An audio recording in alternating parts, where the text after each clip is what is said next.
Ladies and gentlemen, welcome back to the stream. My name is ODPixel. You're here watching on the Starladder stream, brought to you by Beyond the Summit. And oh, let me stop the music. Jesus Christ, there we go. Right, I am joined today by Mr. LD. LD, are you there? I am here. I'm ready. Beautiful. I'm excited. Let's go. Hopefully we'll have a smooth game this time. You know, last game, some blips on the radar, but Alliance take it 4v5 for a bit, then they have another pause, and in the end, they take game one. So they lead 1-0 in the best of three, and oh god, not this guy. No. Okay.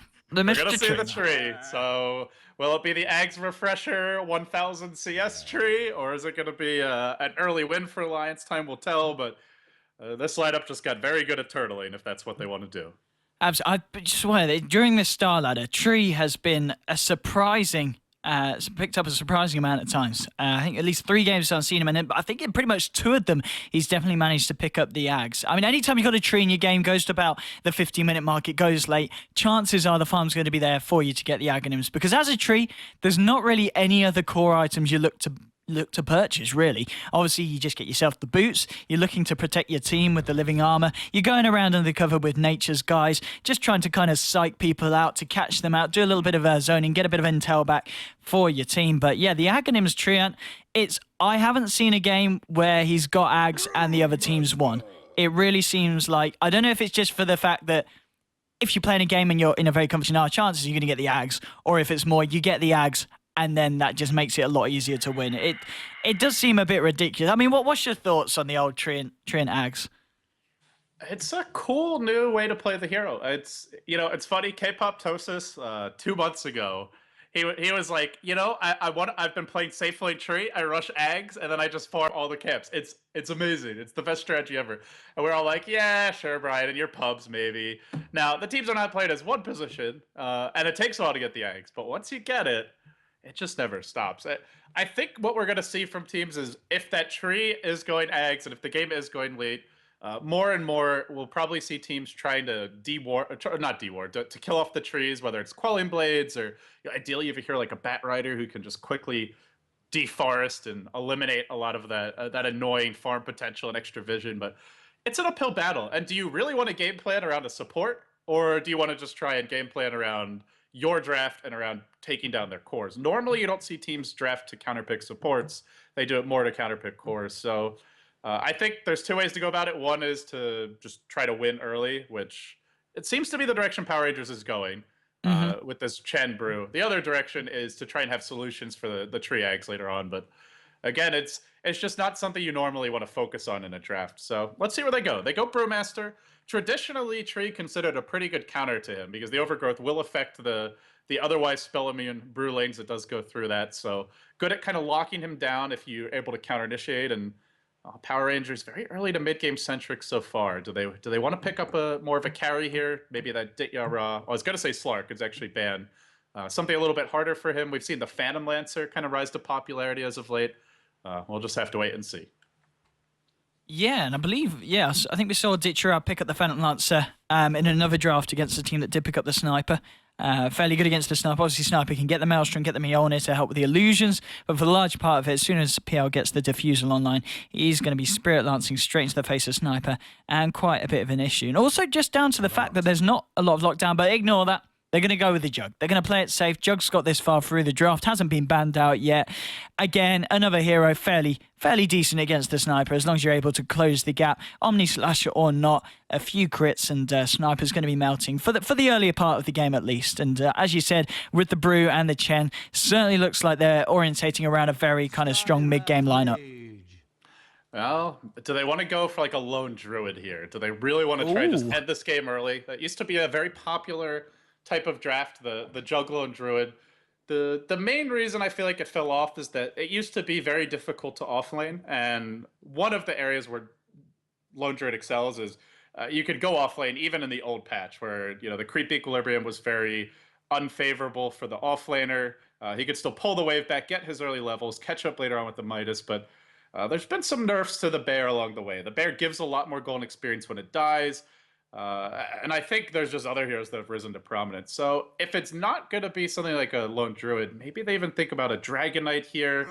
There's always like your Razor or Pugna. Now you have to find a way to lane these heroes, but I am wondering if Power Rangers want to go for more of that early type push strat, just end the game before this disgusting tree sniper can come into their own. I think that's certainly going to be the best way for them to go about it. Brew gets banned out. I guess so. One of those cheese picks that certain teams do like to slip through the draft if it goes unnoticed.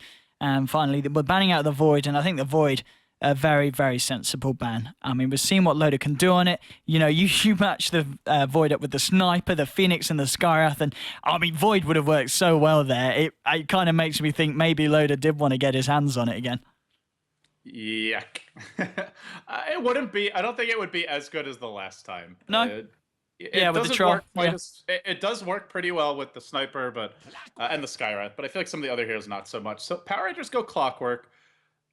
Still, it looks like an early to mid game strategy. They want to win this pretty early. It's going to be about a couple of key things: get the Chen Mech, get the Brewmaster Blink, get your level 6 on the Clockwork, whatever items and levels you can cobble together on the bench and the Jug, and start smoke ganking, start taking towers with the Brewmaster Ultimate, find pickoffs with the Clock, end the game early. And if you're Alliance, they're not bad early, but they definitely will feel good if this game goes late. They'll be looking to turtle a little bit more. Yes, they certainly will be. They're pretty happy if that happens. And yeah, the Clockwork, I guess, picked up against the Sniper. It's a very common counter pick. And well, PR, they do run the clock quite a bit. Very confident with the hero. And yeah, last pick for Alliance, Loader's hero.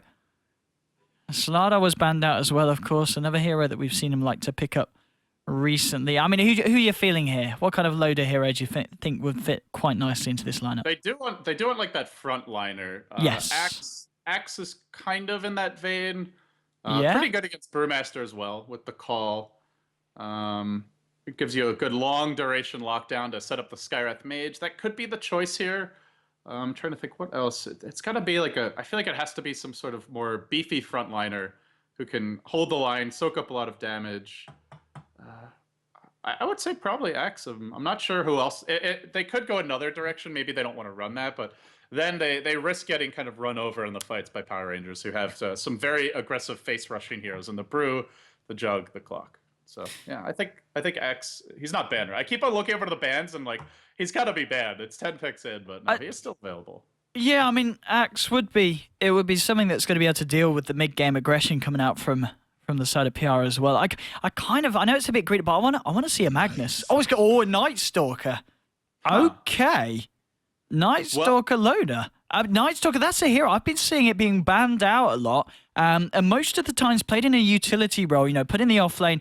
Sometimes even just as a roaming support, we've seen some of the pros pick him up as.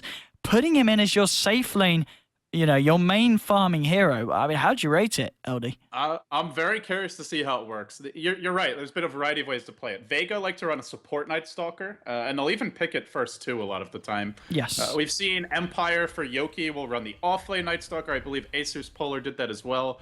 More popular with the CIS teams, less so, at least until recently with the European teams. But you know, Dota's a copycat game, and if a hero works, other teams are going to start trying it. So. Maybe they don't actually give Loda the safe lane. Generally, the Night Stalker doesn't use farm as well as other heroes after a certain point. You kind of want to get your core levels and just go around ganking. The hero really adds pressure. So, well, he starts off heady bottom. Now he's going to go back towards mid. So, I have no idea. We'll see where they want to lane him. The traditional way would be the offlane Phoenix for Nikwa, the Night Stalker, either mid or safe lane, and then the Sniper taking on the other lane. But for now, it looked like they wanted to get into this Radiant jungle, maybe drop a ward down with Mad, but PR, they want to protect it. They're running the Chen, and they want him to have that easy, fast start. Well, let's get ourselves in and introduced to the teams. Game 2 between PR and Alliance. Game 1 was, of course, taken by Alliance. And Alliance, they got Loader on that safe lane Night Stalker. AK supporting on the Skywrath. Pykett on the Sniper in the mid lane. It's going to be Nikwa on the Phoenix, which is a little bit of a switch around. But as you said, Alliance, they've been doing that recently. They have been kind of, especially with this, with the Nikwa, trying him out in different positions. And it looks like he will head down to the bottom lane of Magicka. I believe I saw him in another, I think it was yesterday's games, where he went on the tree and he did hang around with the offlaner. And it is Nikwa who normally plays the Phoenix, but you're right that Alliance as a team have been very flexible with their picks and their roles. Like as far as swapping around, we have seen his Magnus mid, we've seen his Phoenix off lane. It seems like some teams have this idea of certain players just play certain lanes or certain roles, but it seems with Alliance it's more like we have players that play certain heroes, and we will swap the lanes to accommodate that. So, all right, well, over on the side of PR, you've got Ra on the Juggernaut looking at the bottom lane here. Venge going to be handled by J4 off in the jungle. No Fear will start as the Chen. Going mid will be Zara on the Brewmaster, and towards the off lane goes, for me, probably my favorite player on PR. It's Cheshire Cat. Very consistent, very underrated offlaner. He certainly is. He's certainly making a name for himself on the offlane. He's also got a great name. He does. First time I saw this name, I was what? And then someone told me Toby calls him Cheshire Cat. I was like, that's a good compromise. It looks like his name, and it's a lot easier to pronounce. I'm not sure if that's really what I was going to say, wait, that is his name, isn't it? Or does it not? Is it not Cheshire? In theory, then why wouldn't you just spell it out? I don't know. Maybe it's a language thing. Maybe, yeah, maybe it's not Cheshire Cat. That's. I'm gonna assume it is until I'm told otherwise. But Toby, in general, he likes to kind of find. He said before that he likes to pick pronunciations that are easy for him to say in a hectic team fight. So it also could have been what I would call a Tobyism, like Cuddle Blast. It's just easier for him to get off in a hectic engagement. I'm not sure though. I'm fishing right now, but. Well, looking at the lanes here, we're going to have a Sniper mid up against a Brew. Obviously, Sniper loves these 1v1 matchups against melee heroes. He should have a pretty easy time of it early. There's slight potential to make a move mid with the Chen and the Venge. There's no smoke picked up. And, there is one really interesting thing here, Odie, which we haven't mentioned, is J4 started with a Wraith Band as what looks to be a support Venge. Okay. You don't see this very often. No, not especially as well when you've got to remember this essentially is the main lane support because Chen, you're running with a jungler. As Chen, he's brought up some of the support goodies, but yeah, J4 going for the full-on aggression. And well, I guess it is nice against the Cheshire Cat getting chased out. This could be first blood. One more auto attack. They got him. Yeah, the punch is coming through, and that's the thing about Night Stalker. Straight off the bat. You're sitting on at nearly 600 HP. I think it's 582 when he comes out of the pool, and he starts off with 5 armor. It is a very, very, tanky hero. And it really allows you to go aggressive like such onto these little heroes like the Clock. And as you said, he's going to be happy with the first, but a little bit of a shame that it went the way of the Scarif, Ake, with the steal there. But I don't think Loda's going to be too disappointed. Man, this Brew is just having he's actually doing pretty well, but Pycat is just having a real fun lane right now. Already 18-2, pretty much getting every CS at this rate. It's been a good start for him so far. Yeah, Sniper definitely one of Pycat's favorite, and I believe someone told me the other day that Pycat was actually the first person to get a Rampage in competitive Dota 2, and it was actually with the Sniper. I don't know how true that is. That was at the international one. Yeah, yeah. There was like 40-something heroes in the pool, maybe 48 heroes. I mean, now we've got, 100 or so. It's mid lane. Zara being chased out. Pycat diving for the kill on your Brew. He's going to get a solo kill. What a great start for the Sniper. Wow. He certainly knows what he's doing. And I mean, Pycat Sniper is something that you need to be scared of. Something that you don't necessarily want to let him have. Especially at this matchup. This is just a brutal matchup for the Panda Bear. And now it's nighttime. So now, if you're mid, you're not safe. This Night Stalker can hunt you. And what we may see is Loda, as soon as he gets like level 5 to 7, they may just give the lane to a support and even start ganking. LD, look at mid lane, Ake. Yeah, he's got an invis. Zara is so dead. He's so dead. In comes the concussive shot. Arcane Bolt as well to fly. Pycat frozen in Assassinate just to look a little bit flashy. J4 comes in with no fear smoked up, but I feel like the rotation's just too late in Alliance. Well, Pycat with the phase boots and Ake straight off back to the top lane. It's going to be a gank wasted, a smoke gone, and a Brewmaster down the pan for the second time in the first 5 minutes. Man, that really hurts. Not just the fact that they killed the Brew, but the fact that first rotation fails for PR. They did not shut down the Sniper early. You look at the Night Stalker, he's farming. In the offlane, they're getting their levels, which is by far the most important thing for a Phoenix as well as a Treant Protector. These heroes are not very farm dependent, especially at this stage of the game. Later on, you know, if you get that tree eggs, that's nice and all, and it can be a good way to turtle and win a late game, but as soon as he gets level 6, he brings a lot to the table. This is looking really good for Alliance early, OD, and where are they going to find the openings? The Brewmaster is not going to have a blink for a long time. The offlane clock is not that close to level 6, and your Chen's not really snowballing. It feels like they may just have to rely on a very well-timed hook shot to turn this game around. But he's got to get there first. I do like this, though. No Fear, he actually pinged on Magicka in the jungle under Nature's Guise because No Fear realized he's not getting the full XP from the jungle creeps. But they've got a sentry on the yeah, bench. And he's going to see now. Yeah, he's going to see now that Magicka's still here because the XP gain isn't still at the full XP gain. Is he going to drop it and go with Avenge? They did, but I think Mad may have seen it get planted because he kind of backs off to the side, and despite that good awareness, and at this level, it's not that easy to tell. When you're like level 1 or 2, it's pretty easy. There he is again. Oh, can they get him with the magic missile? Yes! Magicka doesn't quite know where to go. Wave of Terror should make this an easy one, even with the living armor. But Pycat, can he find a kill in return? He might just find No Fear. There comes the assassinate. The peeping is real. And they do lose the Treant, but they get another kill on Pycat. Pycat is having an absolute whale of the time, LD. Already level 8 at 6.5 minutes. Up against a Chen Venge. In theory, these are a good ganking duo early on, but we just haven't seen it. They try to gank, but at this point, you've got Phase Boots, Mask of Madness coming. The Morbid Mask already picked up, and actually, he's got the Mask of Madness. It's on the courier to go with a load of Midas. And this is an interesting item on Night Stalker. You sacrifice your second nighttime a little bit with this, but it means the third nighttime and thereafter are really strong as they make another jump on mid. Again, poor Zara caught out and finished off. Alliance are just pummeling this Brewmaster mid.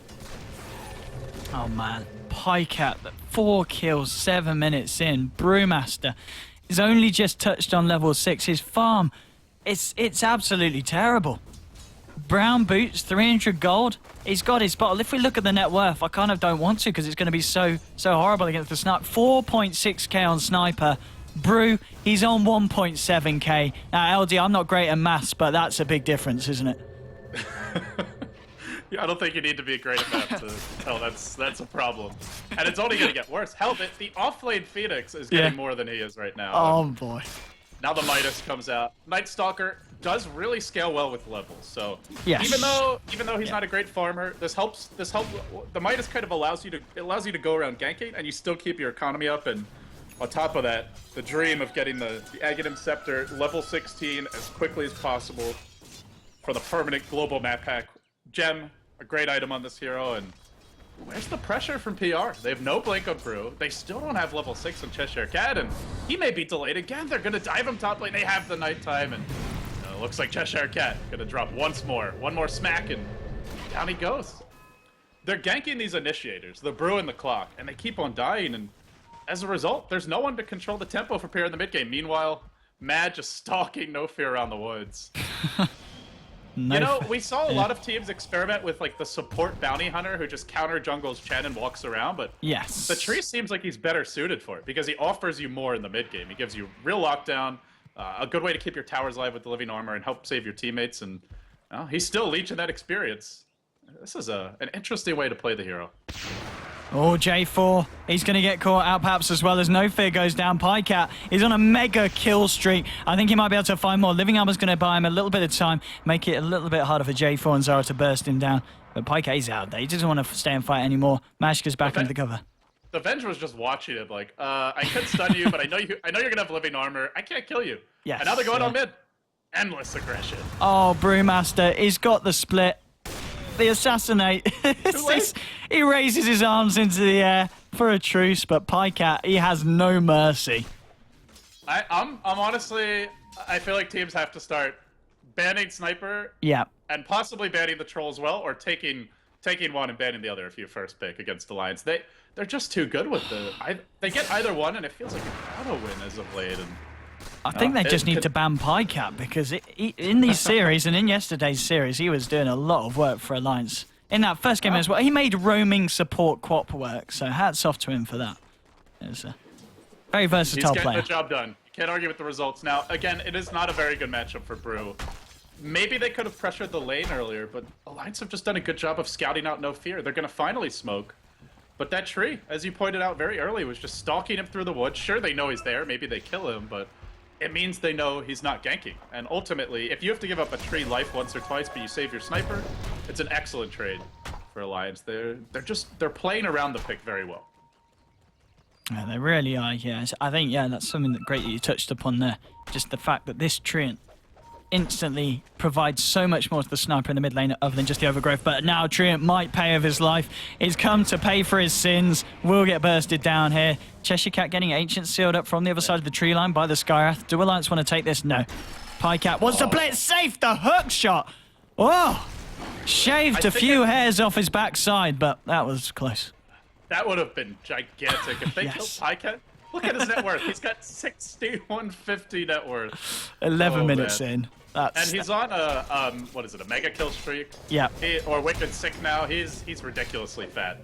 That would have been a gigantic kill, but Cheshire Cat just not quite able to get in range. And now they're going to go bottom. They want Ditchara. Oh, Ditchara is Ditcher dead. Bursted down. And Nikwa, he's playing it. He's got a Midas. An 11-minute Midas on your offlane Phoenix on top of the Tranquils. That ain't too shabby. So they're buying double Midas and they're winning the laning stage. This is not good. And now they chase on the mid. Do they actually want to walk into the brew? The Chen's there to heal him, to send him back. They're going to try for it. Here we go. Silence can't get out. No help for Zara. Hand of God. Not enough. He dies again. Unbelievable. They're just beating them down. Oh, the overgrowth came in a little bit late there. Tried to catch out the TP out from J4. But Magka is a merciful god, it seems. He is. He wanted to use the ult. He hit level 6. He wanted to celebrate and join in all the action that the rest of the team's finding. But 10 for 2. 12 minutes. Let's have a look at the graphs. They're not going to be pretty. 7.5k coming up in terms of XP. Gold-wise, it's the same story.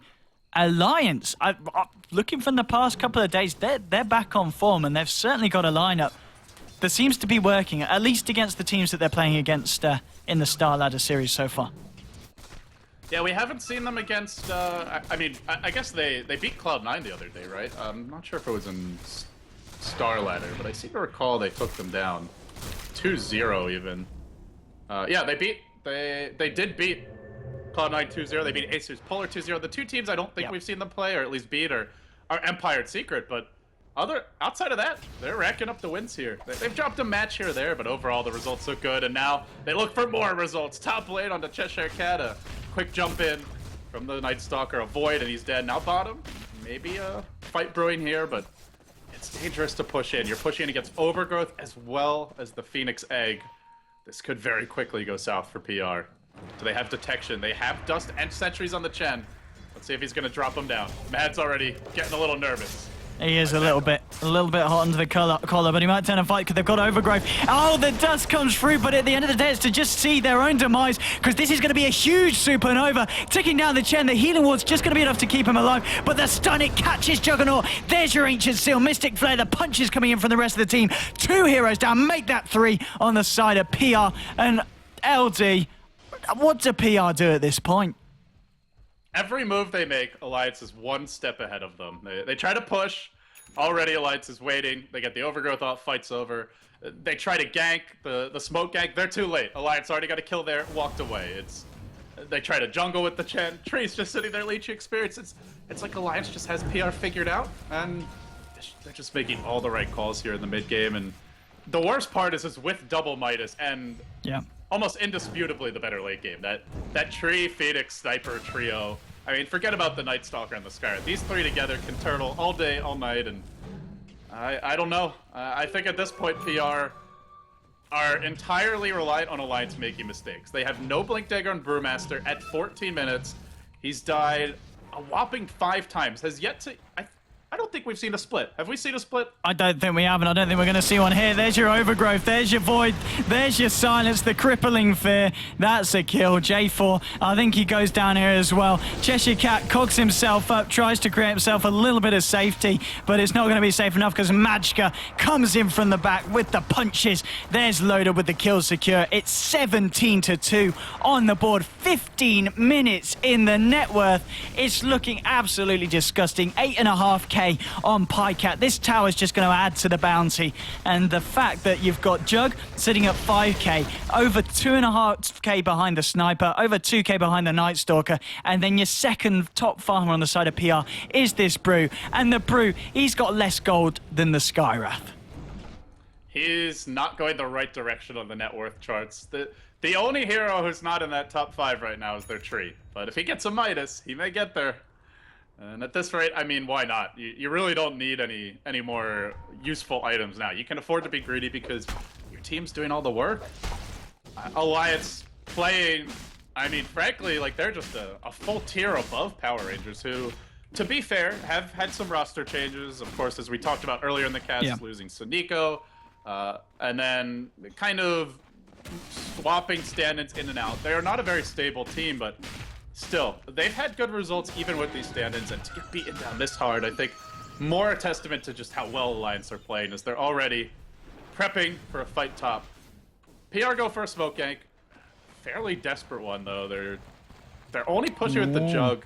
Just the Mask his phase boots, but already Alliance are setting up. Mad. Oh, the dust misses. Yeah, it misses. It was in anticipation, and Majka just on the edge. Getting away, but they might get the tier 1 here, PR. Something. They need it. They still don't have the Brew. Blake, at this rate, it might be a 20-minute Blake Dagger. Sniper's just lapping him now. Pycat's got 9k gold. And now we have an initiation. Cheshire Cat gets off the hook shot here. Mystic Flare. Trapped by the Scarab, but he's put in Viz. They put him under. Magicka does, and now he can overguard the Brew split. He keeps it out of the fight. Phoenix swinging around, diving forward. PR backing off. This Brew split, can he even get a single kill? Matsuko's too tanky. They can't get the job done now. Ditya Ross sent back. Everybody scrambling to retreat as they chase on to J4. They want that extra kill and no fear. The Brew split ends. They got nothing for it. Not even the tower, which may in the end be denied. And now they'll lose the bench as well. That was with, in theory, a decent element of surprise with the starting hook shot. They still just couldn't get it done. And GG. PR spanked by Alliance here in game number 2. Absolutely. What a game. 19 to 2. Well, I think they rewarded us for waiting in the first one.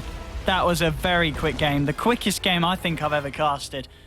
And Alliance. What a team. Quicker. Yeah, well, LD, you've had a few more years in the field than me, so. I don't know if we'll ever see a game as quick again. Yeah. You know Moscow 5, PGG? Oh, yeah? They used to be How long? called... It was a 5-minute game. So after that, people started calling them Minute 5. Oh, what happened? What happened? The game wasn't actually over, but they were getting okay. stopped pretty hard, and he just like rage quit. He just GG left. This was in the dark ages of Dota 2, but man, this was brutal. This was brutal. It was. 17-minute victory. Alliance. Only the Treant dying. Everyone else flawless. Magicka, he takes the slack. He takes one for the team. He did a lot, though. His presence in the jungle really ruined the Chen pick, protected the Sniper to no end. And Alliance, I'm looking forward to the future with these guys, seeing what they can pull off in these in the future Star Ladder as they progress, how they're going to compete on a level with the arguably stronger teams in the tournament. But definitely one to watch. And LD, thank you for joining me today. Thanks for having me, buddy. Thank you for your amazing casting. I see you're getting some more love on Reddit. Enjoy it. Well deserved. Yeah, well, did we have any hype music this game, or we did no. I was playing good today. LD. I wanted to make sure this VOD would actually be allowed on YouTube. So I felt, just in effect to say thanks to you for casting with me. I'll do it clean, so we have a nice VOD for YouTube. And guys, well, if you haven't already, be sure to follow him, ODPixel. Yeah. I'm sure we're gonna hear more and see more from you in the future, buddy. I'm looking forward to whatever your plans are. I can't wait to hear what they are. LD, you're such a beautiful man, and of course everyone should follow LD if you. Okay, you are already. Ignore me. You're already following him. Of course you are. It's bloody LD. Anyway, LD, I'm gonna kick you off Skype just so I can play some adverts and get some money out of these viewers. So, LD. I'll see you about, my man. They all immediately close the stream. No. Yes, okay. they better not do that. LD, I hope we cast again sometime, and I'm sure if you're up for it, we will. But LD, Anytime. Have a nice day. I'll see you about LD. Right, boys. Now we got rid of the boss.